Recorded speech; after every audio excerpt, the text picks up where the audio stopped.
Yo, what is going on, guys? Matt HQC here with a brand new video, and today we are looking at the 5 things that every Fallout fan must know about the franchise. So these are in no particular order, but let's go ahead and start with the first one. So the first one is Fallout 1 and 2 are very much worth knowing about. It still baffles me to this day how many people don't actually know that much about Fallout 1 and 2. I can see how it can be a little off-putting to certain people because it is like a side-scroller type game, but that doesn't make it any less credible, as these are the 2 games that helped kick off the Fallout franchise and send it into the absolute Goliath franchise that we know and love today. For anyone that doesn't know much about these games, I do recommend going back and checking them out on PC if you can. If you're not able to, of course, I do recommend checking out a bunch of different lore videos about Fallout 1 and 2 so you can really get a good sense of the story. And plus, it'll help you better understand games like Fallout New Vegas, because that's the only other West Coast game that we have that's pretty modern. And there's actually a lot of Fallout 1 and 2 references in there that you probably have missed because you didn't know much about the game. Next, listen to all of the holotapes. Now, of course, you don't have to listen to every single one. I know it can be boring. You're not here just to sit there and listen to holotapes all day, but the amount of hidden lore and lost content that you end up missing out on just because you didn't click on a holotape is a little outrageous. There are some super interesting ones out there in almost every single Fallout game, so next time you're just walking around the wasteland and you stumble across one, I highly recommend picking it up and at least giving it a listen to. And I'm not talking about just the quest ones where it tells you exactly what you need to do, like in Fallout 76. I'm talking about like legit lore ones where it tells you a huge backstory about a character that you didn't know about. Or maybe if you're lucky, you also get some pre-war stuff where you start hearing about a bank robbery going down. I believe that was in Fallout 4. I remember that one pretty well. It was very chilling just hearing about it. And then you get to go to the banks and you see their dead bodies where they tried to pull it off as the bombs were happening. It's actually really crazy. Number 3, we have get to know your companions. So as a lot of you may know, the game developers behind the Fallout series have a bit of an attention to detail with a lot of things. Companions are included in this. So if you are one of the people who just don't really care much about the companions, they just kind of lug them around and expect them to be bullet sponges and to give them some firebacks, and sometimes you are missing out on a lot of content, as most of these characters are super interesting just to learn about and see what happened in their lives. Earlier Fallouts, of course, didn't take as much advantage of this, but in Fallout 4, you had these little companion quests that you were able to go on that ended up being this massive storyline that spanned out across multiple quests, and you get to learn so much of their backstory, see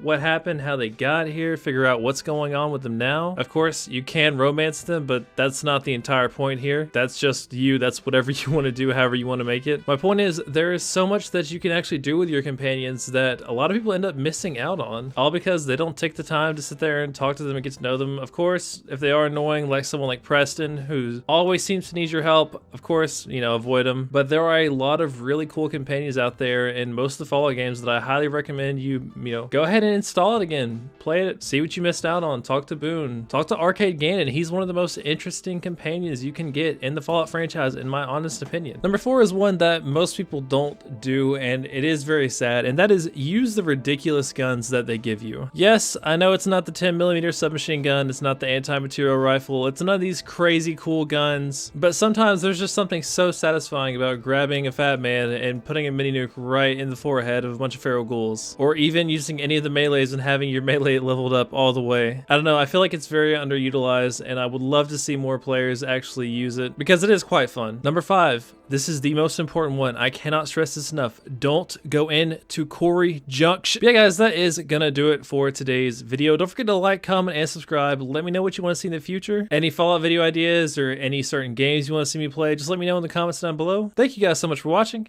and peace.